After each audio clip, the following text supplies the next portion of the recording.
Thank you for watching this channel. First of all, I'm Vincent Tishim, a student from University Hungary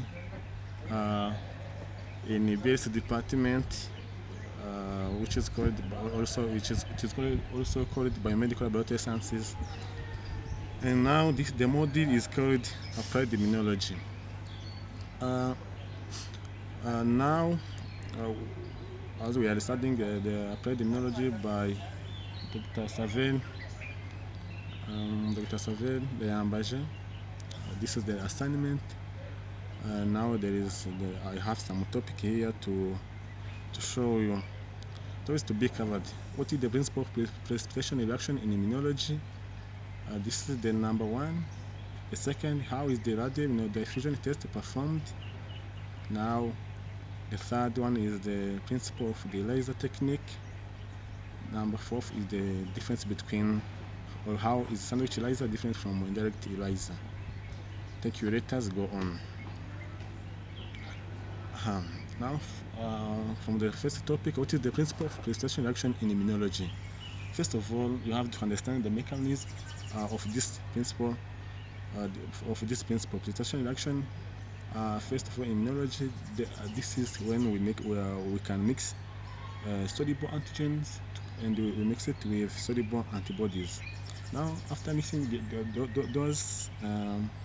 those two different solutions, we are going to make what is called insoluble complex at the optimal antigen-antibody ratio. Now, this insoluble complex is called a precipitate, where the name precipitation reaction comes from. Now, that is how when we mix soluble antigens with soluble antibodies, we are going to make insoluble complex called a precipitate. This precipitate is now called the precipitation reaction. Is showing the reaction which has been done, or which has been occurred between soluble antibodies and the soluble antigens. Now we have what we call zone of equivalence. The zone of equivalence is the point where antigen and antibody concentration are balanced. When, for example, when you mix soluble antigens and the soluble antibodies, now you are going to have zone of equivalence when those soluble antibodies is equal to the number of soluble antigens, to mean that they are in optimal proportions.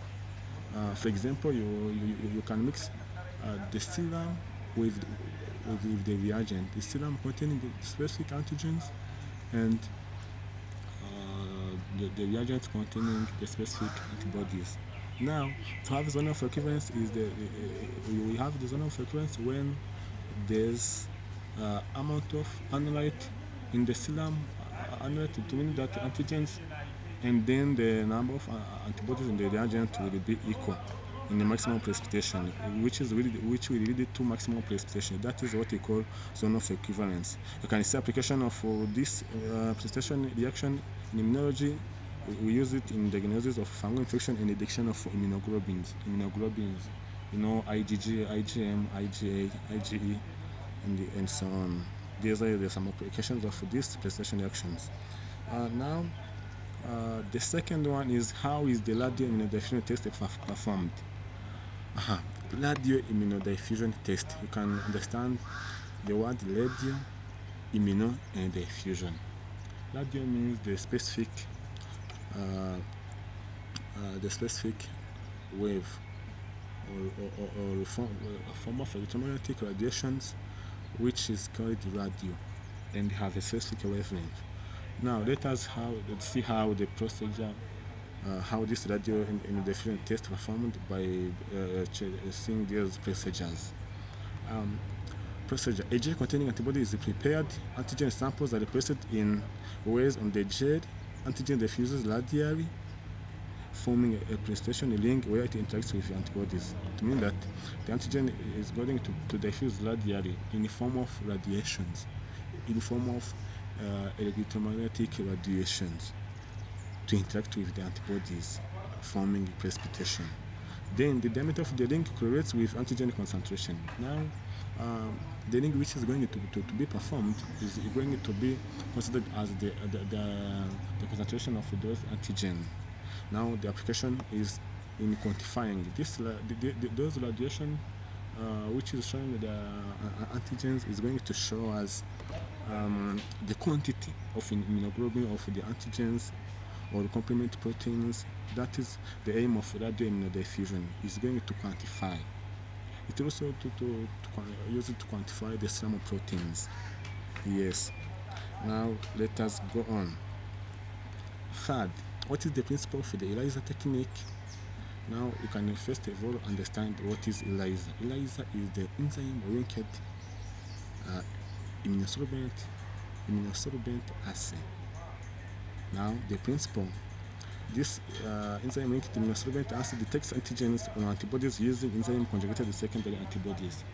For the principle in this, we have an interaction between antigen and antibody, but we want to know, we want it, for example, to detect antigen or detect antibodies in a specific serum.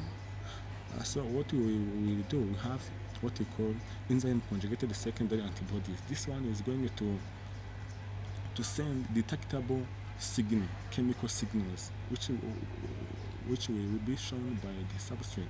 Substrate which is added is going to convert those detectable signals into colors, luminescence, fluorescent, and so on. That is how those luminescent or color or fluorescent are going to be measured as now the concentration of those analytes, either antigen or antibody in the sample or in the serum. So that is how enzyme-linked ELISA do. But it is performed by those enzyme-linked, which we will send detectable signals from the chemical and be converted into color, fluorescent, or other forms by the substrate. Now, steps. Antigen or antibody is immobilized on a solid surface, or what we call a well, precipitating the well. A specific antibody or antigen binds to the target, then to mean that antibody is going to bind to the specific antigens accordingly, and an enzyme linked the secondary antibody is bound to the complex. After forming a complex between antigen and antibody, the enzyme linked the secondary antibody binds to the complex. After binding, a substrate is added. That is what I was saying. After the linking of or binding of those enzyme linked secondary antibody to the complex, a substrate is going to be added, and the enzyme convert it to a detectable signal, color change. Yes. Now, after talking about those ELISA technique, let us see how among of the some different types of ELISA and how are they different. For example, how is a sandwich ELISA different from an indirect ELISA? Okay, first of all, sandwich ELISA detect antigens. How? We can ask how this sandwich ELISA detect antigens. First of all, you can understand the sandwich. Sandwich means that there is something between the two different substances. Wait, I'm going to tell you. We have in the sandwich ELISA, we have the well coated with antibodies. Those antibodies are called capture antibody. Those capture antibody we put it in the well after we add a specific serum containing specific antigens.